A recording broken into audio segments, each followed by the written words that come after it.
कौन बनेगा नेता। नगर निगम के चुनाव पास आने वाले थे। पूरे कानपुर शहर में टिकट को लेकर मारामारी शुरू थी, लेकिन सबसे ज्यादा चर्चा में वार्ड नंबर 40 की सीट थी। वो इसलिए क्योंकि इस बार वहां की सीट महिला के लिए आरक्षित थी। अब सवाल ये था कि चुनाव लड़ेगा कौन। इससे पहले ठाकुर साहब वहां से पार्षद थे और इस बार उन्होंने अपनी पत्नी सीमा ठाकुर को टिकट दिलवाई और ठाकुर साहब की शान के कारण सीमा जी ने 20,000 वोटों से चुनाव जीत लिया। अरे बधाई हो सीमा भाभी, अब तो आप वार्ड की पार्षद बन गई हैं। अब तो हमारे काम आप ही करवाएंगी। अरे ये तो सिर्फ नाम की पार्षद बनी है, वो तो महिला सीट आ गई, वरना पार्षद तो मुझे ही बनना था।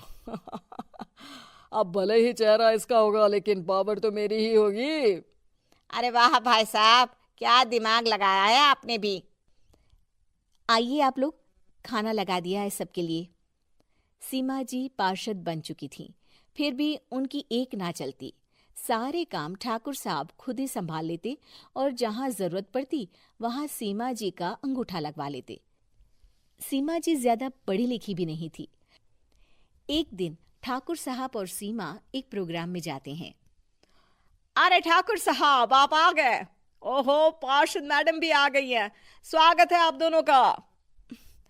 लगता है हमारे पार्षद फंड का सही इस्तेमाल हो रहा है। चलिए अब उद्घाटन करते हैं। ये लीजिए ठाकुर साहब कैची, आप ही सबसे पहले प्रवेश कीजिए। सब लोग आगे निकल जाते हैं और सीमा जी पार्षद होने के बावजूद भी पीछे खड़ी रह जाती हैं।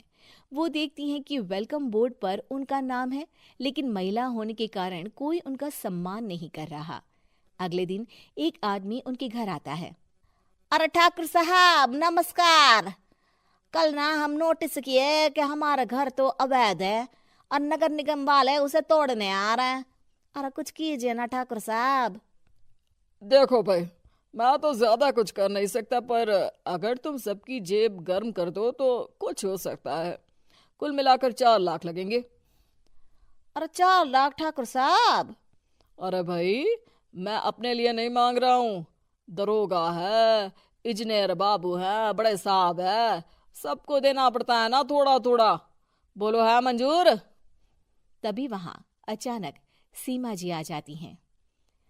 अरे ये आप क्या कर रहे हैं? पहले इन्हीं लोगों से तो आपने वोट मांगे, अब इनसे ही पैसे ले रहे हो।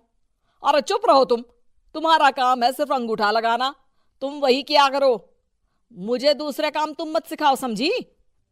और तुम ना जाओ, अब पैसे लेकर आओ, वरना जेसीबी किसी भी वक्त आती होगी। सब कुछ ऐसे ही चलते रहता है। एक दिन सीमा जी और ठाकुर साहब को एक लोकल मीटिंग में बुलाया जाता है। वहां पर कई और अधिकारी लोग भी मौजूद रहते हैं। अब मैं चाहूंगा कि ठाकुर साहब हमारे बीच 2 शब्द कहें। मेरे प्यारे भाइयों और बहनों, आज मेरा सौभाग्य है कि मैं आप सबकी सेवा दिन रात कर पा रहा हूं। आपने मेरी पत्नी को भारी मतों से जिताया है, इसलिए मैं आप सभी का शुक्रगुजार हूं। मैं आप सबसे वादा करता हूं कि हमेशा की तरह हमारे वार्ड में किसी को कोई तकलीफ नहीं आने दूंगा। सभी लोग तालियां बजाने लगते हैं। अब मैं माननीय पार्षद मैडम को स्टेज पे बुलाना चाहूंगा। अपने नाम को बुलाया सुनकर सीमा जी एकदम चौंक जाती है। उन्हें बिल्कुल उम्मीद नहीं थी कि इतनी बड़ी जगह उन्हें मंच पर बुलाया जाएगा। जैसे तैसे वो मंच पर चढ़ती हैं।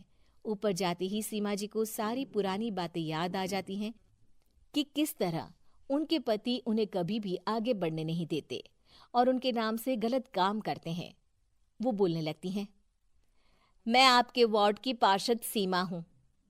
आप में से बहुत कम लोग ही मुझे जानते होंगे, क्योंकि इससे पहले मुझे कभी ऐसा मौका ही नहीं मिला।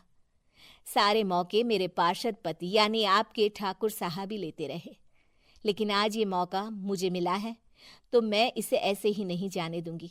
मैं आपको ये बताना चाहती हूँ कि आपके ठाकुर साहब मेरे नाम की आड़ में गैर कानूनी काम करते हैं, जिस पर अंगूठों के निशान मेरे होते थे। इसीलिए मैं अपनी गलती मानती हूँ और आज अपने पद से इस्तीफा देती हूँ, ताकि आगे से कोई गलत काम ना हो पाए। अब फैसला आप सबके हाथ में है कि आप हमें क्या सजा देना चाहते हैं। सीमा जी की बातें सुनकर ठाकुर साहब के चेहरे का रंग उड़ जाता है और वो शर्म से मुंह नीचा करके वहां से चले जाते हैं और पद से इस्तीफा देकर ही सही सीमा जी अपने आप में आत्मविश्वास महसूस करती हैं।